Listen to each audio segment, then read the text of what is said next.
How's it going? I'm undefeated prospect Alfredo Escarcega Jr. with none other than one of my great friends, David Benavidez, two-time division world champion, 168 pounds.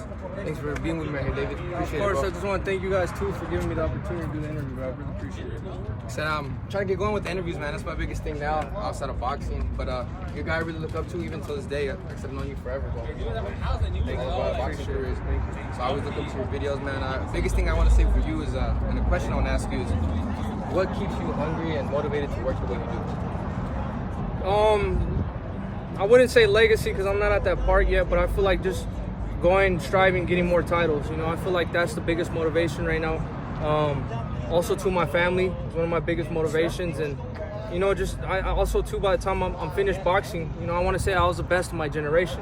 I still feel like I got another 10 years left. I already got 8 years professional, so just being the best, and you know, obviously money, a little bit of money. That's kind of the motivation too, but Yeah. you know, that comes at the end when the job is done.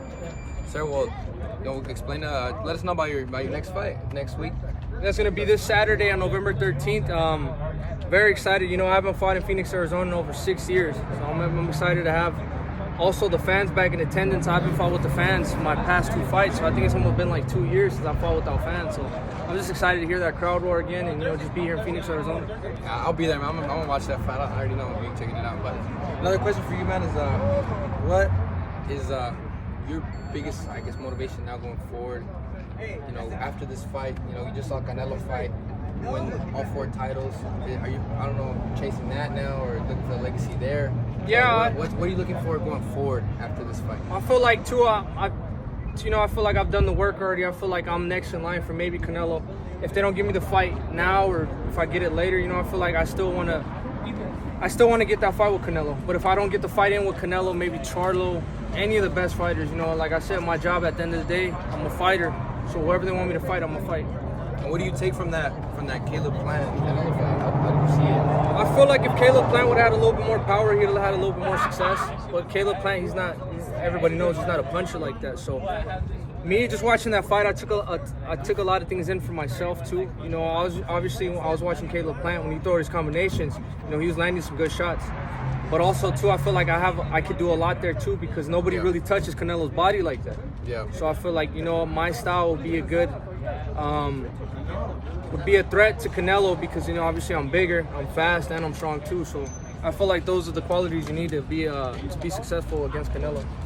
And a question for myself too, because I'm a fighter myself too, man.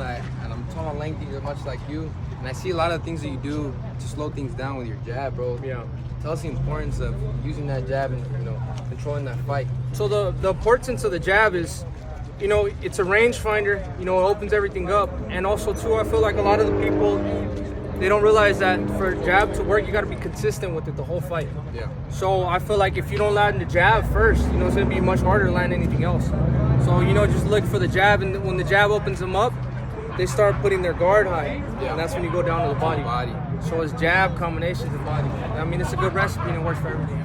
Yeah, that's a good way for me to hear, bro, because I'm a big body puncher myself. Like I said, I love to keep that jab going the same way, man. So it's good to hear that from you. But a word of advice for you to me, bro, like where can you see me and, you know, where I'm at now, 14-0 now, climbing the ranks the best I can. So. My advice to you, bro, is just to stay patient, stay focused, and stay motivated. You know, for me, I didn't get signed until I think 4 years into my professional career, and it takes a long time, bro. You know what I mean? Especially me, I still have a lot of growing and maturing to doing.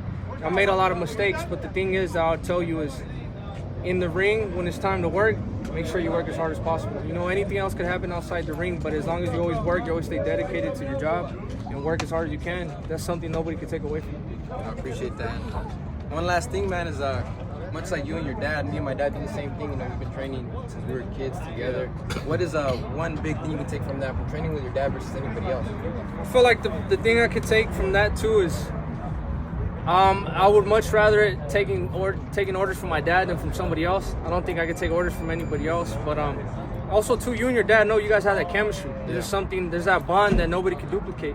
And you guys, I'm sure that sometimes you get ready to do something, your dad already knows what you're going to do in the ring because you guys have been working so long together. So it's definitely the chemistry, and I don't think nobody else can motivate you more than your dad. So that's what I take from me and my dad too. So I'm sure it's the same for you I've guys. always thought, I don't know if you fight in big arenas now, But I always say, no matter where I fight and what's going on the outside yelling, I always hear my dad's voice. Yeah, exactly. I'm the Right same away. way.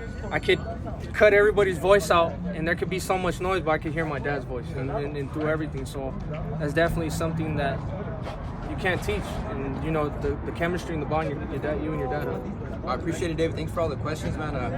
What's the date again, one more time? November 13th, this Saturday. All right, November 13th here in Phoenix. I'll be there. I know you guys got to be there. Check it out. My boy's coming back, looking to become champion again. I appreciate it. Thank you, bro. bro. Thank you so much, bro.